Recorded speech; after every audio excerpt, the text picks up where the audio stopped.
আসসালামু আলাইকুম ওয়া রাহমাতুল্লাহি ওয়া বারাকাতুহু।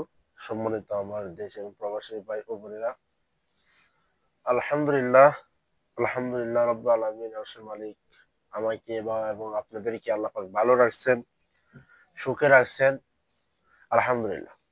তো আমি আপনাদের সামনে একটা পরীক্ষিত একটা আমল নিয়ে আসলাম। এই যে আমার হাতে এই সুতাটা দেখতে পারতেছেন, এটাকে বলে সুতা পরা।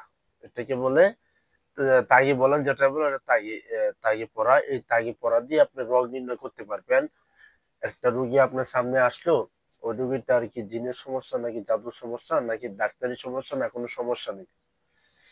এই যে আল্লাহ কুরআন দ্বারা এই সুতাটা উছিলা, এই সুতাটার দ্বারা আপনি কি করতে পারবেন, ওইটা আপনি পরীক্ষা করতে পারবেন। তো চলো আমি বেশি দেরি না করে আমরা কিভাবে পরীক্ষা করবেন, কিভাবে পরীক্ষাটা করবেন আমি সেই আমলে আমি চলে যাই। তো কথা হচ্ছে, আলহামদুলিল্লাহ, আপনি যখন এই সুতাটা হাতে নেবেন, সুন্দর করে উজু করে আতর মেখে, তখন আপনি দুরূদ শরীফ দুরূদ শরীফ ৩ বার পরে সুতার একটা একটা দম করতে হবে।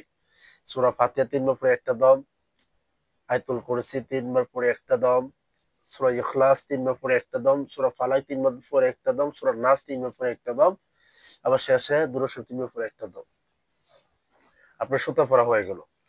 যখন রোগী আপনার সামনে আসবে, তখন রোগীটা সুন্দর আপনার সামনে বসাবেন, বলবেন আপনার হাতটা এইভাবে রাখতে বলবেন। এই যে আপনার হাতটা এইভাবে রাখবে, ঠিক আছে? এই যে হাতটা এইভাবে রাখবে।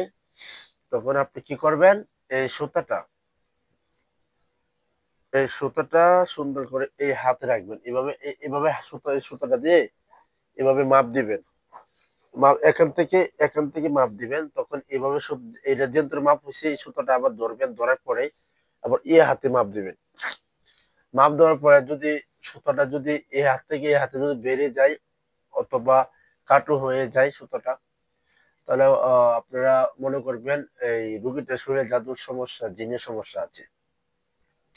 সুতাটা যদি কাটো হয়ে যায়, তা মনে রাখতে হবে রোগীটার শরীরে জাদুর সমস্যা আছে। আর সুতাটা যদি বড় হয়ে যায়, দেখবেন অটোমেটিক বড় হয়ে যাবে, এই হাত থেকে এই হাতে অনেক বড় হয়ে যাবে, তাহলে মনে করবেন জিনের সমস্যা আছে। আর সুতাটা যদি কোনো বড় কাটো যদি না হয়, তাহলে আপনাদের মনে করতে হবে তার কোনো জিনের জাদুর সমস্যা নাই।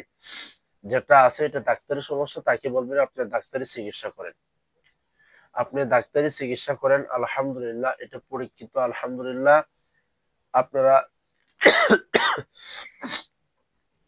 আপনারা করে দেখতে পারেন, আলহামদুলিল্লাহ, এটা খুব পরীক্ষিত, এটা খুব পরীক্ষিত, আপনারা করে দেখতে পারেন। আমলটা যদি আপনাদের ভালো লাগে, যদি ভালো হয় মনে করেন, তাহলে ভিডিওটা একটু লাইক কমেন্ট শেয়ার করে দেন। সবার প্রতি দোয়া থাকবে, ইনশাআল্লাহ পক্ষ থেকে দোয়া থাকবে, এজাজত দেওয়া থাকবে, একটা লাইক, একটা কমেন্ট করলে এজাজত দেওয়া থাকবে। ইনশাআল্লাহ আপনারা এটা রোগ নির্ণয় করে দেখতে পারেন। ইনশাআল্লাহ সবাই ভালো থাকেন। আসসালামু আলাইকুম ওয়া রাহমাতুল্লাহি ওয়া বারাকাতুহু।